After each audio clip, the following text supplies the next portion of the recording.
Bom, pessoal, bom dia. Esse vídeo é relacionado à atividade 3 da disciplina Ciência Cotidiana, o referente ao texto A Institucionalização do Espiritismo por Religião no Brasil a partir do seu conflito com a psiquiatria.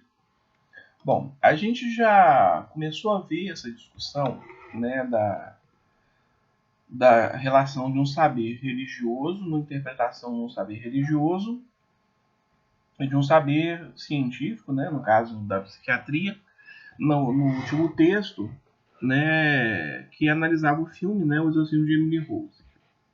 Então, a gente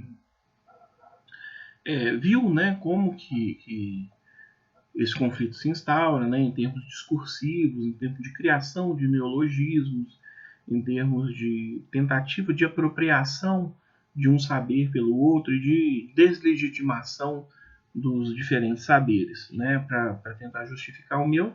E vindo também, né, eu deslegitimo o saber científico, eu deslegitimo o saber religioso, e vindo também como que isso está associado à nossa prática profissional, que, como psicólogo, né, que não existe necessariamente uma oposição entre a experiência religiosa e a experiência para o psicólogo, né, entre uma adesão, né, às práticas profissionais tendo por base a ciência e uma adesão religiosa, que todo mundo pode ter também, né?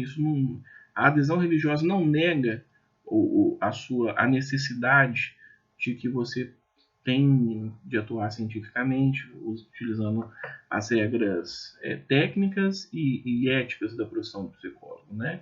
A gente fez uma breve discussão sobre isso.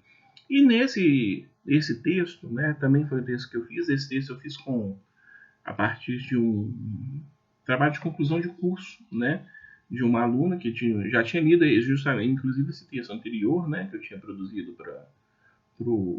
para alunos de psicologia. A gente fez uma discussão, né, do trabalho de conclusão de curso dela. Foi logo antes de eu ir para o FGD, né, trabalhava aqui em Minas ainda. E que é a outra autora, que é a Paula, né, Paula Grupo. E com esse texto eu procurei trazer um outro elemento, né, ou evidenciar um outro elemento que é não só esse conflito, né, mas como que esse conflito ele se expressa nas formas de institucionalização dos saberes, tá? E isso é um ponto que eu quero que a gente trabalhe muito nessa disciplina, que inclusive a gente vai ver isso também de novo, né, na próxima atividade, quando for analisar mais detalhadamente a questão da terapia leiga. Mas a gente começa é importante a gente começar a entender que o saber, ele se apresenta, os saberes, né, os diferentes saberes, eles se apresentam de forma institucionalizada. Eles se manifestam em sociedade a partir da criação de instituições que vão sustentar esses saberes, que vão sustentar esses discursos. Então, por exemplo, um discurso religioso hoje,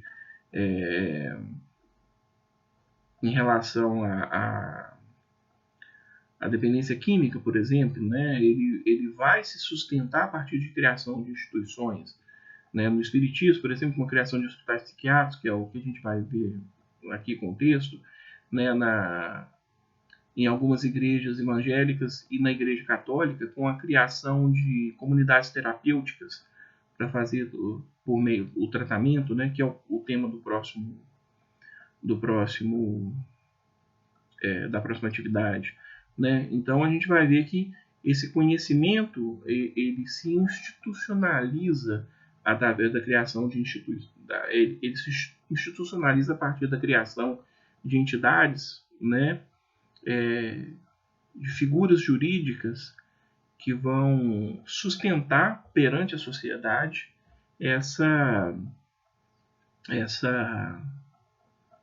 esses discursos e esses saberes como saberes detentores de uma verdade e, consequentemente, saberes que são detentores de um poder. Né? Se eu tenho essa função de definir o que é verdade e o que não é, tá? Isso vai ser o tópico da atividade 2, do módulo 2 da disciplina. A gente vai avançar nisso, né? Nesse conceito, mas se eu defino o que é verdade, eu começo a definir também o que é saber, né?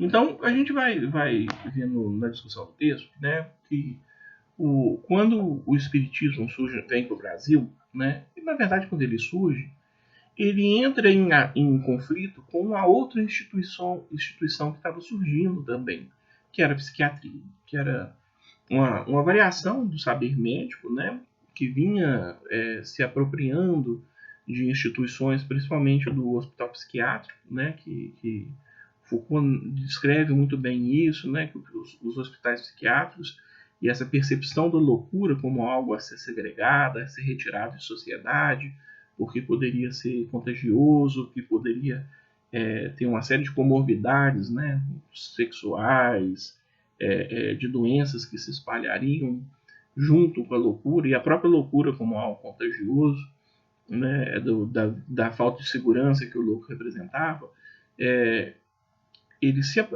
se apropriam, né, de uma instituição que vinha perdendo força porque deixava de ser necessária, que eram os leprosários, né, os espaços de cerceamento das pessoas com hanseníase, né, por causa que descobre-se formas de tratar a hanseníase, né, então essas pessoas começam a voltar, né, começam a diminuir essa e principalmente de prevenir, né, então começa a reduzir o número de pessoas com hanseníase e toda aquela estrutura que existia para sustentar, né, essa segregação dessas pessoas começa a ficar ociosa, então acha-se outra função para ela, que é segregar os loucos.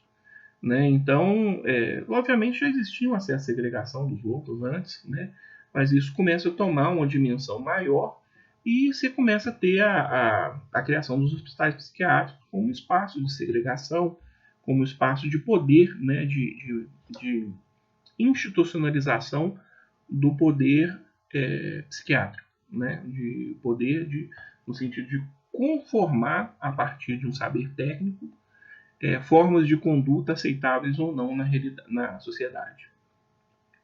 Então vinha se estruturando o saber da psiquiatria, tanto tecnicamente quanto institucionalmente. Né?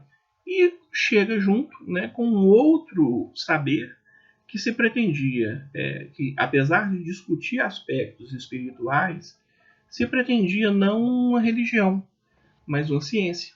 Né? O espiritismo, né, que é como a gente demonstra no texto, ele se pretendia um triplo, se estruturar a partir de um tripé de conhecimento. Mas principalmente como ciência. Ele surge, o Kardec, né, ele era um estudioso chamava Rivail, né? O Kardec era um nome que ele adota, um pseudônimo que ele adota para publicar os livros dele, por causa da repressão que viria, né? Mas ele era um pedagogo, né? E um pedagogo notório, assim, né? Um cientista dos processos educacionais, trabalhou com Montessori, né? Trabalhava diretamente com Montessori, considerado na época o maior educador da Europa, que tinha tirado a educação de uma lógica, de uma arte, para transformar numa ciência da educação, e o Kardec estava lá junto com ele, era assistente dele, trabalhava diretamente, então era considerado um grande educador, e um grande educador não no sentido da arte da educação, mas no sentido de ser da ciência da educação. Então ele vai utilizar esses pressupostos científicos, né, que ele aprende, né, como educador, e vai aplicar isso na investigação de um conjunto de fenômenos que estava muito em voga na época, né, que eram fenômenos associados a práticas de manifestação de espíritos. Né? Obviamente ele descarta boa parte daquilo como charlatanismo, mas ele começa a verificar que em alguns casos existia realmente, dentro da lógica que ele apresenta, tá, gente? Mas existia realmente manifestações que não poderiam ser explicados como charlatanismo a partir da metodologia que ele introduz. Né? Ele descarta boa parte mas ele começa dos fenômenos, né, como falsificações, mas alguns não eram descartáveis, não conseguia explicar, né, como por outras explicações que realmente existia alguma coisa ali, né? Então ele começa a partir de um método muito sistemático de observação, de observação e controle, teste de hipóteses, né, a construir uma ciência da manifestação dos espíritos. E essa ciência tinha como base, né, a manifestação mediúnica, né, que ele identifica algumas pessoas que realmente apresentavam, sempre de novo, né, dentro dessa lógica dele, dentro dos requisitos que ele estabeleceu de falseamento, né, que realmente apresentavam fenômenos que não poderiam ser explicados de outra forma que não como se fosse realmente uma comunicação das pessoas com os mortos, né?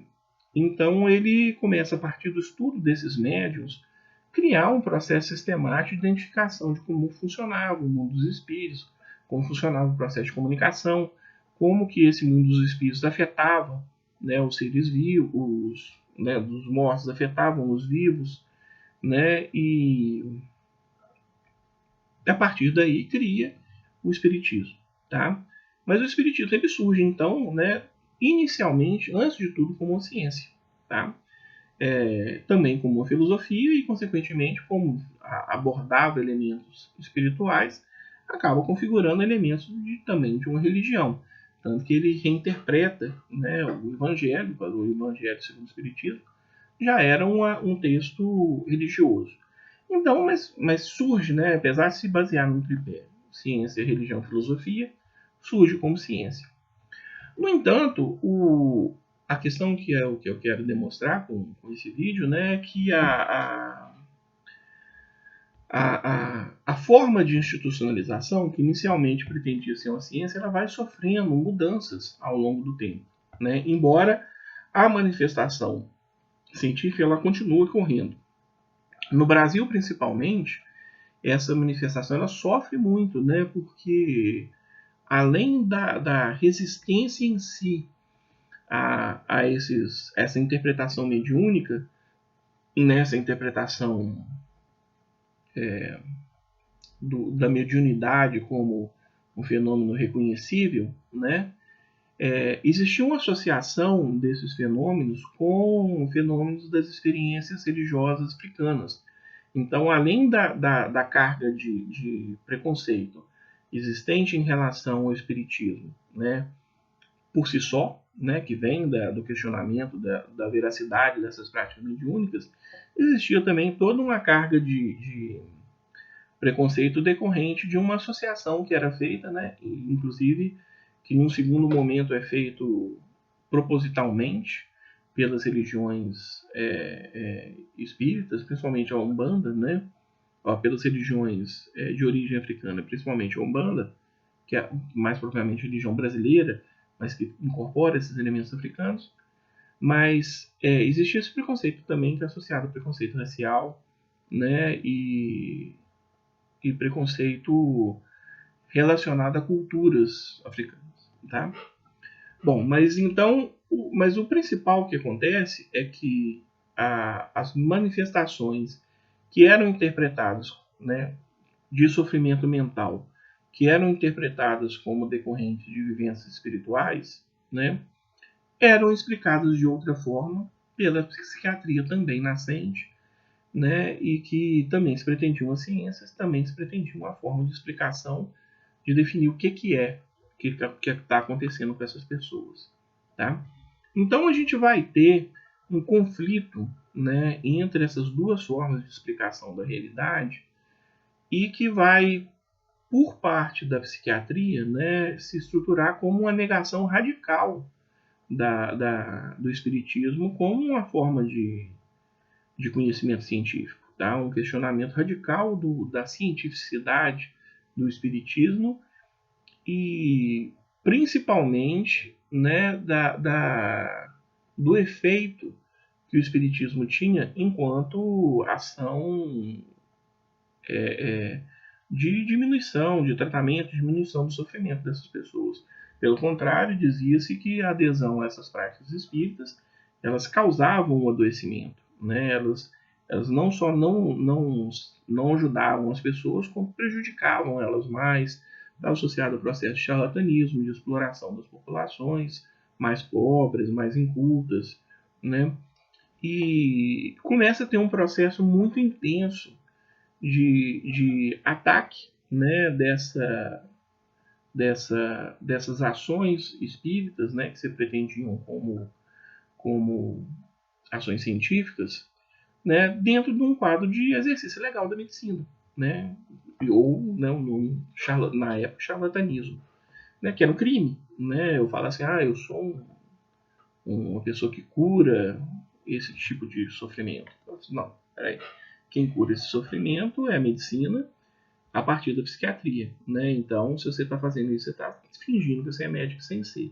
Então, você é um charlatão e está incorrendo um crime de charlatanismo, né? Que até hoje a gente vê isso, né? Uma tentativa de um saber, né? De garantir uma amplitude do seu campo de influência, né? Na sociedade, através da delimitação. Não, essa atividade só eu que faço, né? Só o meu discurso que é competente para explicar isso aqui. Até hoje a gente vê isso na medicina em relação à psicologia, inclusive, né? Houve uma tentativa, né, com o ato médico de fazer isso de maneira mais sistemática para que o diagnóstico, né, de sofrimento psíquico, né, o de adoecimento psíquico, ser feito só pela medicina e não pela psicologia, por exemplo, né? Então isso acontece em relação a outros saberes também, tá? Que também tem uma base mais questionando a cientificidade da psicologia também, a capacidade de resolução, de identificação desses sofrimentos, né? Da mesma forma, né? Acontecia na época questionando a o espiritismo, né? E começa a ganhar essa disputa, né? A psiquiatria, por ela ter uma articulação, né, ela se estruturar como um saber muito fortemente articulado com processos repressivos, né, e processos de organização social, né, ela ser muito efetiva nisso, ela começa a vencer essa batalha, né, e começa a questionar radicalmente essa pretensão científica do espiritismo.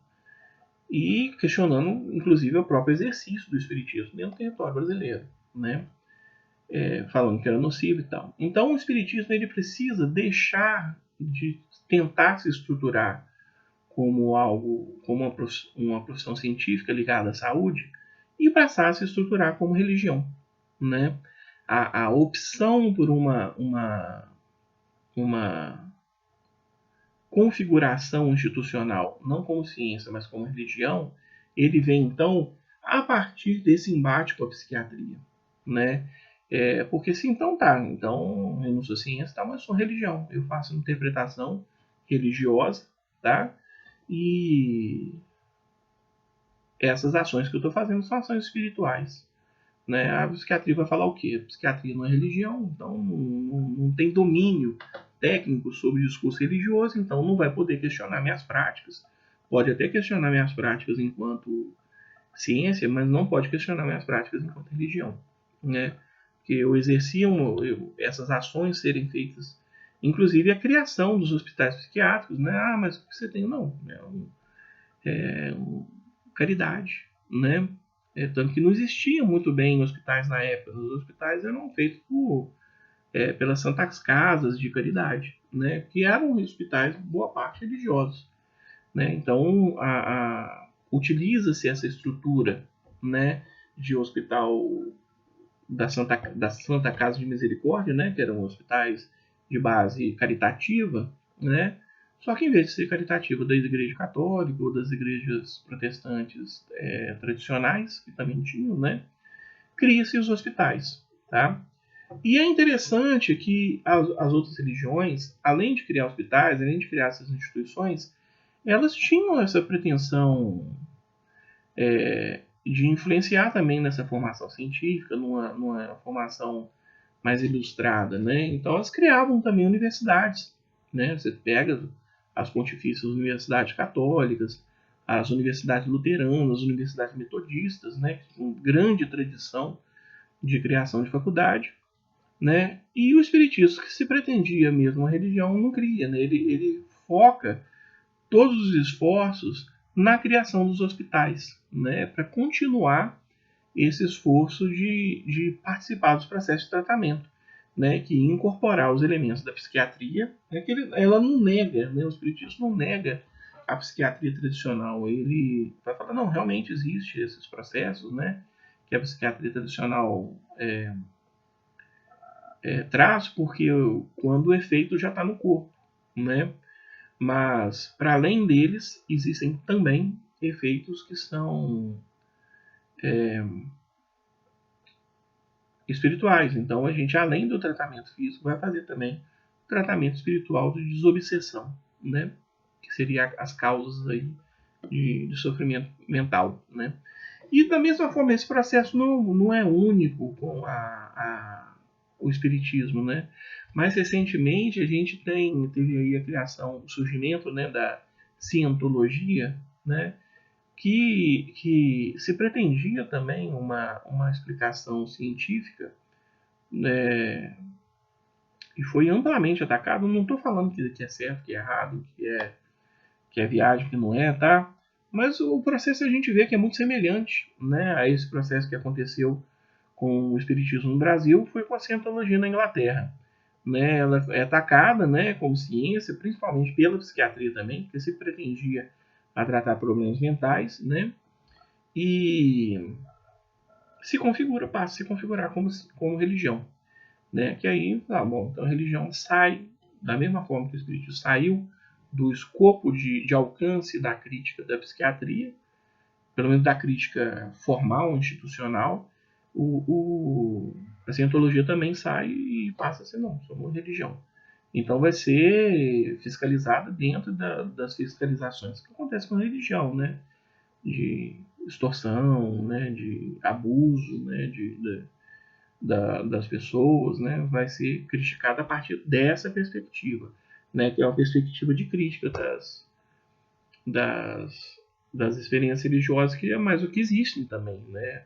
O Estado também tem ações, a religião então ninguém pode falar nada, pode sim, né? Existem ações sistemáticas de vigilância, de, de configuração de crimes associados a práticas religiosas, tá?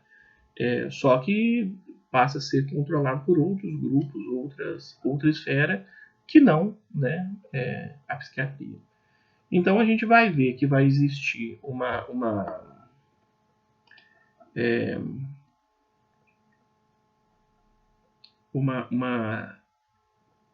organização. Então a primeira coisa que é importante entender é que existe uma organização, necessariamente uma institucionalização desses saberes, e que esses saberes, às vezes, eles podem se institucionalizar, como no caso do Espiritismo, que se pretendia como uma ciência, que se pretendia detentor de discurso científico, se institucionalizou como religião, como discurso religioso, e que vai ter uma série de impactos também, né? Tanto que o discurso,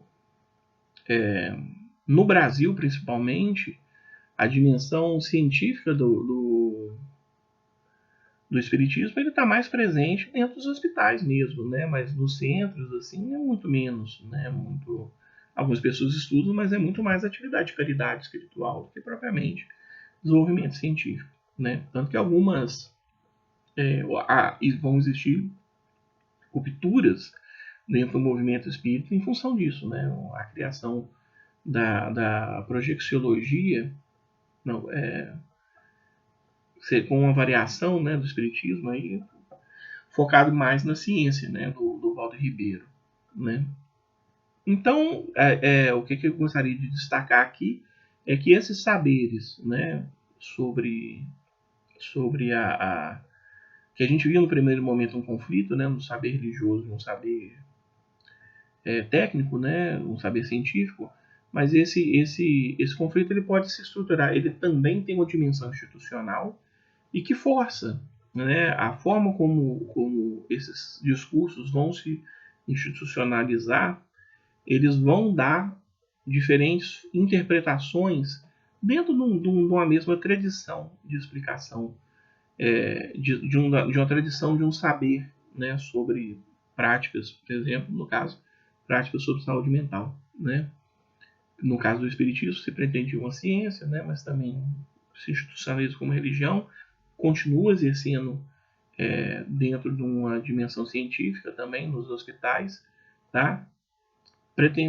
Pretensamente como ciência, né? Se pretende atuar como uma ciência de tratamento, né? Também, que até tem um livro disso antigo, né? Me foge o nome aqui agora, né? Do Bezerra de Menezes, né? Que discute, né? Chama o livro é sobre tratamento, né? De problemas mentais por meio do espiritismo, né? Então, a ideia desse texto é complexificar um pouco mais esse conflito de diferentes saberes, inserindo a dimensão de formas de institucionalização desses saberes, tá? Então a gente vai ampliar essa discussão de formas de institucionalização na próxima atividade, tá? Que a gente vai ver como uma mesma tradição se institucionaliza de 3 formas diferentes, né? A partir de um discurso religioso, né? E depois como outras, né? Vou discutir na próxima atividade, né? Ampliar a importância dessa dimensão da institucionalização.